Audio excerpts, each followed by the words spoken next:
Dsmoovee interview? Man, what are you on? Streets 105.1, like he said, man, it's your man's Dsmoovee, aka Smoother Than Butter, aka Ain't Nobody Smoother, aka Smoother Than Brown Liquor, BKA the smoothest. You already know who I am. You know what I do. Make sure you tap in with me right now on the YouTube. Subscribe to the YouTube channel. I want to make sure that y'all are getting these interviews and y'all seeing these dope people in this building, and they keep gracing me with their presence. I'm just honored to be in the presence of greatness each and every day I step into the studio. So look, make sure y'all subscribe to the YouTube channel. It's Dsmoovee Shabazz. Y'all know how to spell Dsmoovee, 2 O's, 2 E's, with a V in the middle, straight simple like that. And Shabazz is Shabazz. Make sure y'all tap in, man. I want to make sure y'all get locked in, and make sure y'all tell y'all people to subscribe. Look, my show's never about me. I never care, because I never wanted to be about me. My shows I ain't that. You know what I'm saying? But the people and the guests that I have, they is that. So today I have, and look, I love her name because I had to address, she probably didn't catch how I addressed her in the first place. Found this young lady on Twitter, a writer, and she is also an entrepreneur, and her business is called Tailor Pieces. I seen her, I'm like, yo, that's dope. And turns out she was in one of my favorite places in the world, New York. Man, y'all know how much I love New York. Y'all know how much I like. New York is like my second home. So I seen this sister. I said, yo, let me reach out to her. I actually did that. She actually wrote back, y'all. So I have the honor of having Miss Laparis Hawkins in the building. And see, I played on her name. Y'all remember the last scene in New Jack City, Miss Hawkins? I had to do her like that. So how you doing, Miss Laparis? How are you feeling? Hi, thank you so much for having me. I'm excited to be here. No, I am excited. Look, y'all. Miss Laparis been having people calling for the past 45 minutes. Where my baby at? Where she at? So y'all, look, don't call yet. But when we get done and we take a little minute to take some calls and some segments and everything like that, take the call back. All right, y'all know the number 304-669-1390. I did this a little bit off air, but I want to do this on air as well.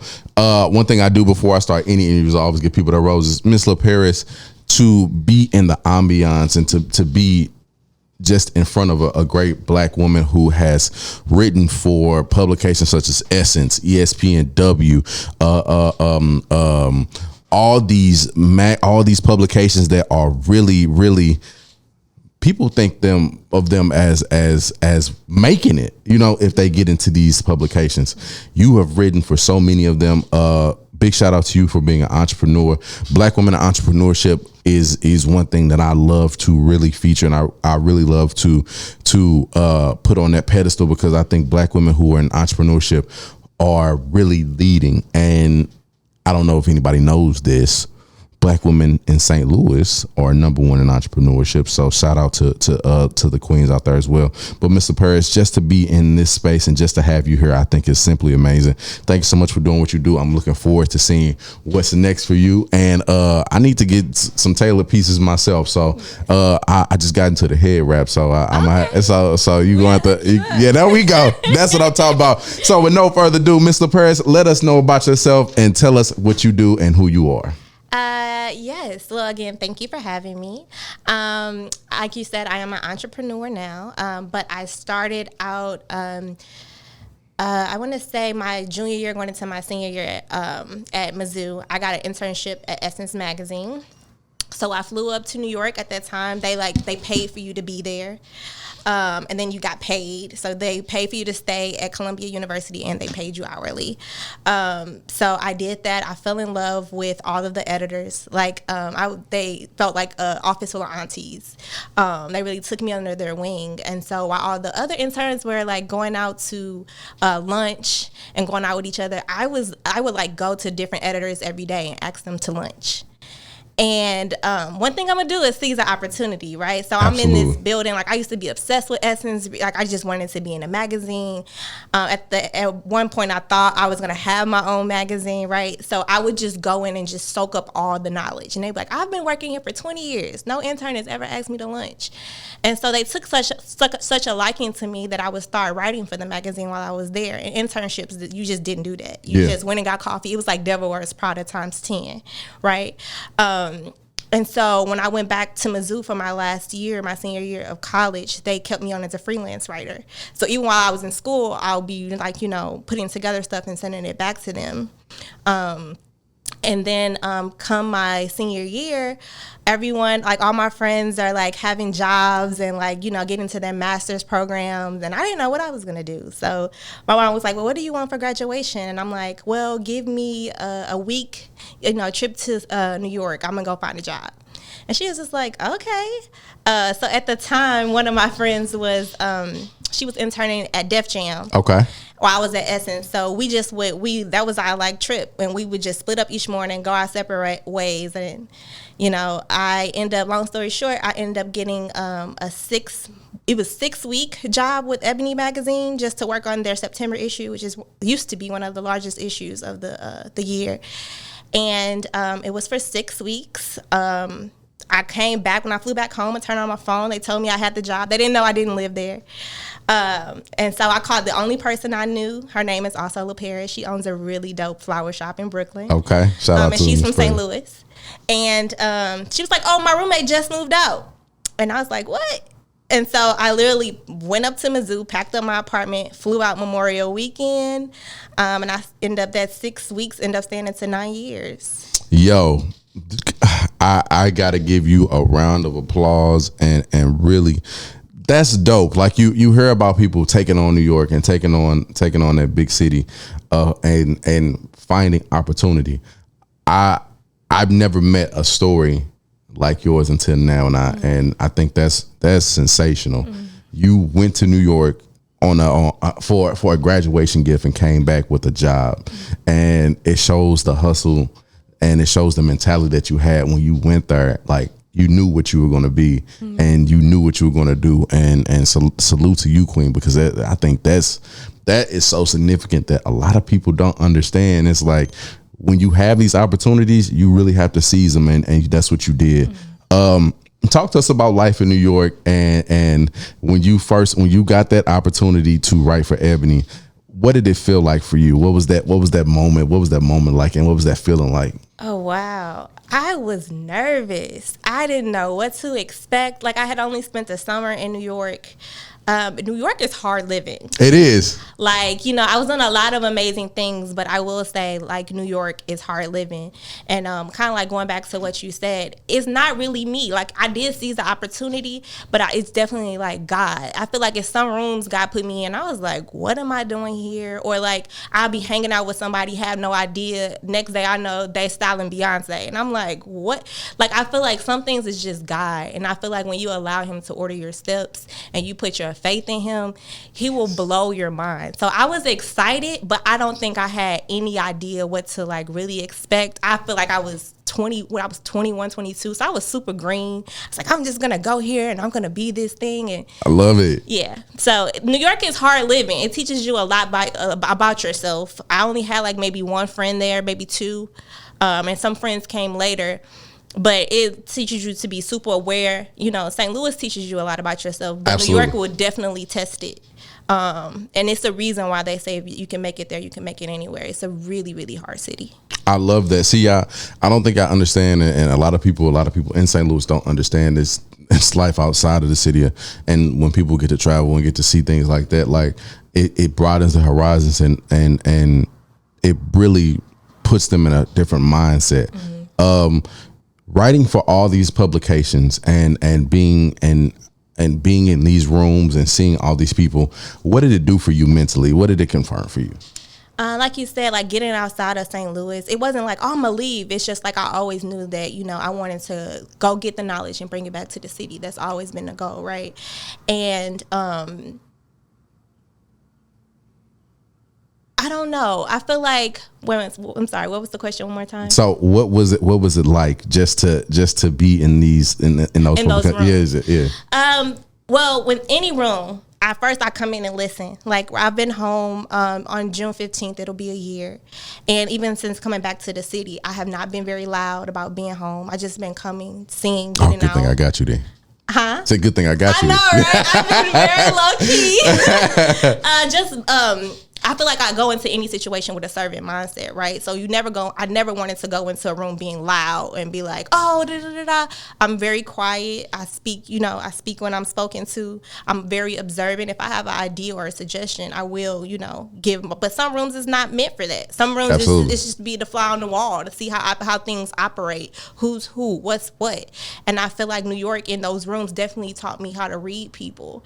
If I'm sitting with a CEO, or if I'm sitting with an editor, or even I've interviewed tons of celebrities. Why? And it's not necessarily celebrities. It's like I'm looking at the manager. Why are you the manager? Oh, okay. I see how they can direct things. They're very good at being analytical. They take care of people. They do this and this and that.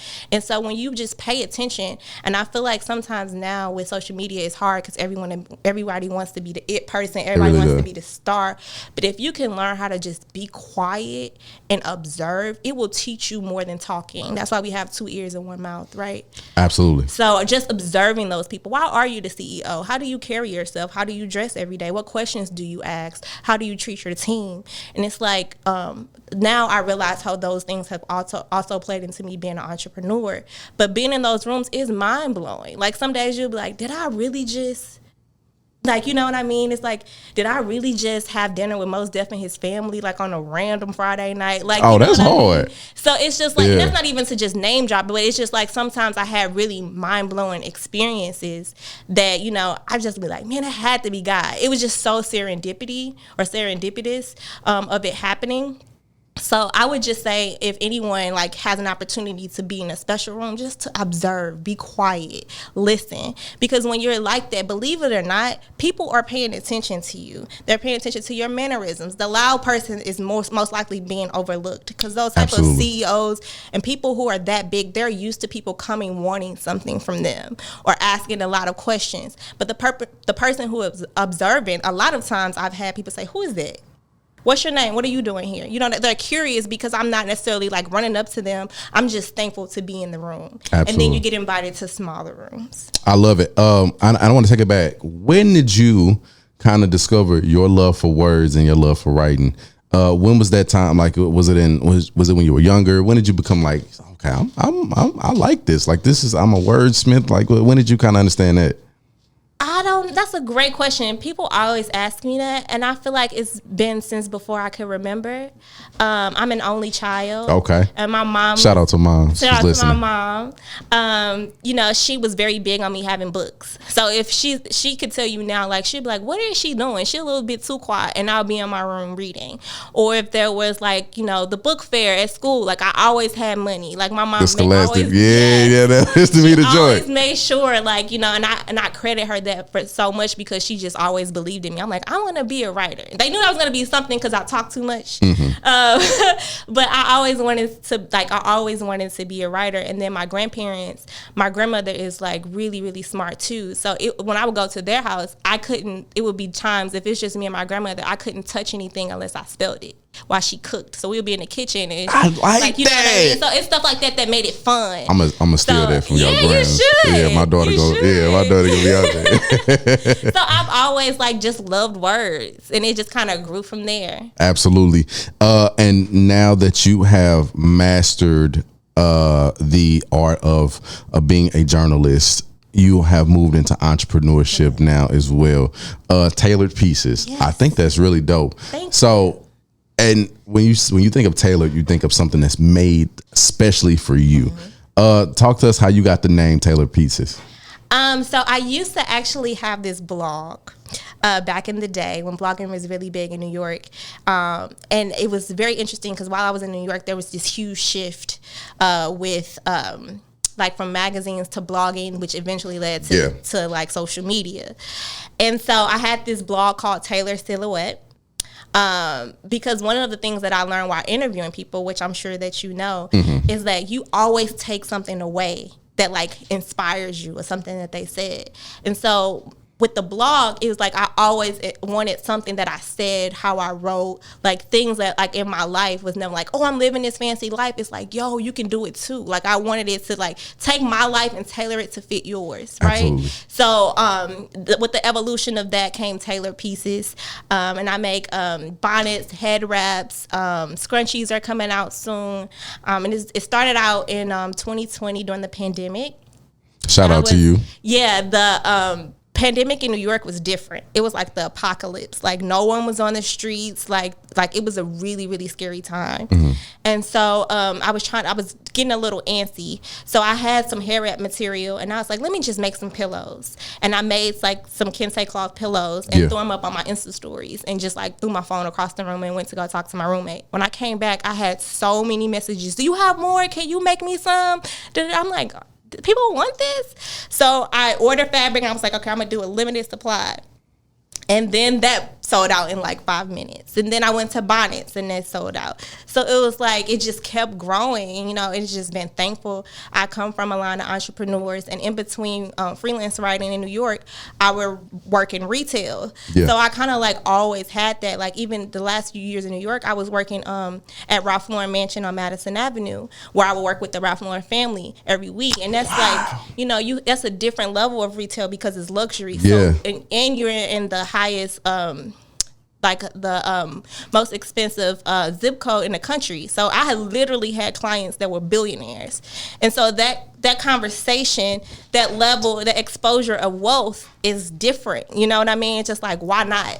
I'd rather like just shoot for it. So Taylor Pieces has been amazing. The community has been so supportive, especially me coming back home and being able to like touch the community and tell people about the bonnets and them buying it from me. And then I have the Mommy and Me bonnets. So, you know, it's been doing really, really well. I've recently gone full time with it. So I'm really, really excited. Salute to you. Another round of applause to you. Thank you. And if you ever need a brand ambassador, let me know. Okay, we got you. We are going to get you some hair wraps. Yeah, because look here, like I'm liking what you have on right now. Thank you. I think it's dope. And just to be frank with you, like that, it says queen. Oh, you know, and it's like you hold yourself to a certain prestige when you have that on, I think. And you know, it's like when you wear clothes. When you put a suit on, you hold yourself to a higher prestige. I think when you have a head wrap or when you have a something like that on, like you hold yourself to a different prestige. So I think it's good for people to see us in those and head wraps and bonnets and scope. Like I think it's really dope. So salute to you on that.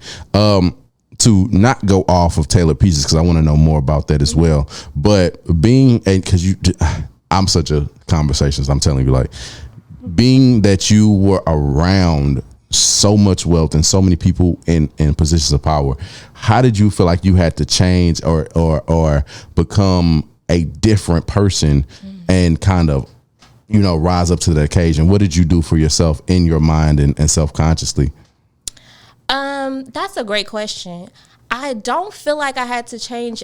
I think that environment elevated my way of thinking. I love it. But I don't think I changed. Right? So whether I have a head wrap on, whether I'm here with you, whether I'm sitting with the billionaire, whether I'm sitting with the editor or CEO, I am always myself. And I think that is like the beauty, because when I think about people who are wealthy, who deal with a lot of people, they can read right through when you're not, right? When you're trying to be someone else. And the most valuable thing I can take away from that experience was conversations that I had with them. Like when you think about a billionaire, you think about someone that's old money, you have this certain perception of what that would be, or, oh, they're racist, or they're going to look at me a certain way. Mm-hmm. When most of the time it's not really like that. Like, what I feel like when you get to a certain level, it's all about like money Absolutely. And people and principles, right?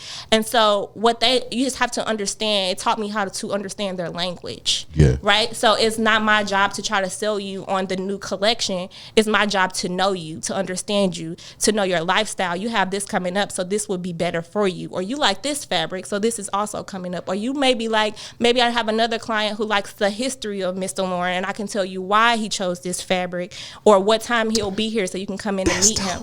So it just teaches you how to read people, understand them, but also be of value to people. I feel like if anything, New York taught me that, especially my editors took to me because I was of value to them. You don't have to ask me about your coffee. When you come in, it's hot and it's exactly your order. Like those type of things people remember because it's like you don't have to tell me something twice. I'm going to remember it the first time. So if you tell me you like silk, and I know that these silk pants are coming out, and you are a CEO of a Fortune 500 company who has something going on in France, guess what? I'm gonna get you those silk pants in your size before you can ask for them before they're on the runway. So it's just like those little things that you become a convenience for people. Now you're not gonna go shop with anyone else because, you know, Laparis knows me, she knows my size, she knows what I like. If she sends it, I know it's gonna be fly.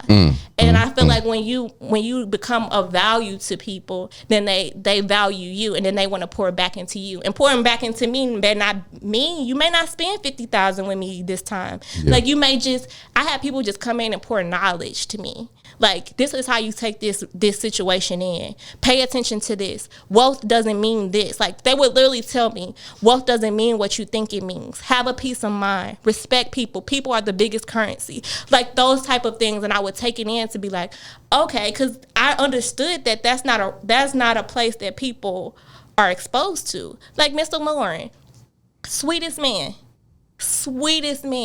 Very quiet, so very dope, humble. Like, you know what I'm saying? So I took that in on how to carry myself. When you see, oh, this person was arrogant, it's most not likely the person. It's the people that's around them sometimes. Sometimes the people on their team can be like that. But I just, like I said, I just also just sit and watch people. And so those rooms, I didn't necessarily change myself, but it taught me how I think it was kind of, I like to say, it was kind of glimpses into the woman that God wants me to be. And I was just, and that was the better question I was trying to ask. I'm sorry, I kind of got jumped up in the head, but that was what I wanted to ask. What did those experiences bring out in you as the woman that you are now? And you already answered that kind of. So, but I appreciate that. Yeah. And you also said something else too. I'm like, she said she used to interview people, and of course, I forgot you. You're a writer. Yeah. So now you are the interviewee. Instead of the interviewer. How does it feel to be that? I think that's a relevant question right now. It is so weird. Like I told you before, like I was so nervous. Like, because this is my first radio interview. But I'm used to like listening and thinking of the next question. Yeah. Or like, you know what I'm saying? Like, oh, you said this. I want to ask you, like, how did you get into radio? I was just going to ask you, what would you ask me right now? Okay, so now let's switch it off. Okay.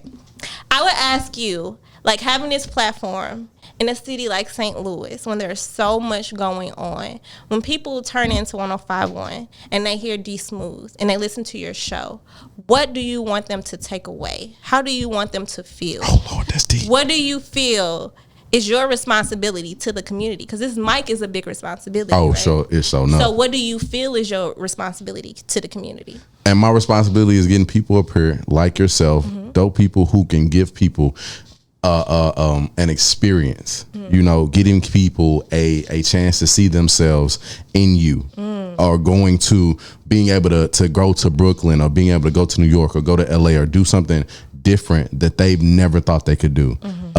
Bringing people up here who have, or who are doing positive things in St. Louis, in our communities, that don't get the notoriety, that need to get the word out.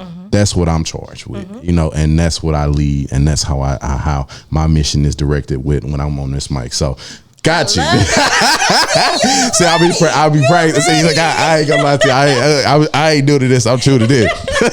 Back to you, Mr. Praise. You can't be doing me like that. I want to know. So let's get back to Taylor Pieces. Okay. You have made the transition back home.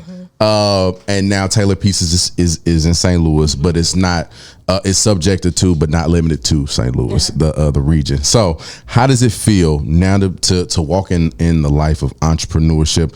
You've been around so many great entrepreneurs who have turned themselves into billionaires, CEOs, and things like that. You've been around that, but now to start your own journey, how does it feel to now sit in the seat and say, it's time to climb that ladder? Yeah. It's exciting, and also I'm very nervous about it, to be completely transparent. I know people like, oh yeah, you know, I got this. It is a little nerve-wracking, but I feel like it's just an extension of my faith walk. I feel like I'm doing what God tells me to do, and that's put one foot in front of the other, right? Absolutely.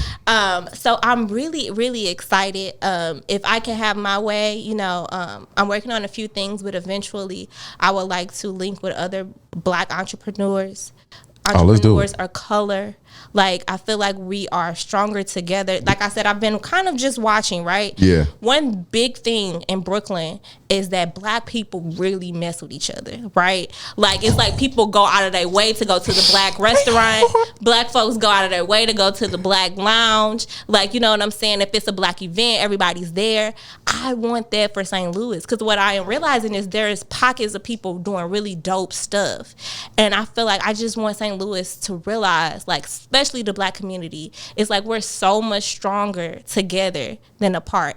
Me telling you this resource ain't gonna hurt me, right? When you win, I win. Absolutely. And I'm like coming from a genuine heart. Like, I'm not trying to say, oh, I'm better than you, or she make her hair wraps this way, or her bonnets this way. It's like, no, her bonnets are dope too. Like, you know, it's enough for all of us. So it's like, if I have my way, right, I'm going to try to really, even if it's just building through love, through tailored pieces, to know, hey, I'm a resource. If you got a question, if I know it, I'll let you know. Like, you know what I'm saying? Let's do it fair. Let's do it. Listen, don't tip me. Because you'll have a business plan by next week. I said it on air. I'm serious. I'm not doing no faking. I'm serious. Let's do a fair. Let's do it fair. Let's get together some of the Black businesses that I know that I've interviewed. Let's do it fair. Because I feel like St. Louis is a very, if you know city. Like, Absolutely. people are doing different things, but if you don't know them, or if you haven't heard of them, you have no idea. Absolutely. Let's do it. Y'all heard it here first. That's right. That's right. So I love when I get to meet creatives like yourself who have that zeal and that passion for community and for togetherness. Coming back to St. Louis is a whole total different scene from New York and from Brooklyn and all the 5 boroughs. Shout out to New York, man, Staten Island, Queens, all y'all. I showed me love out there. I'm telling y'all, like, New York is like my second. It's your second home, straight up, for real.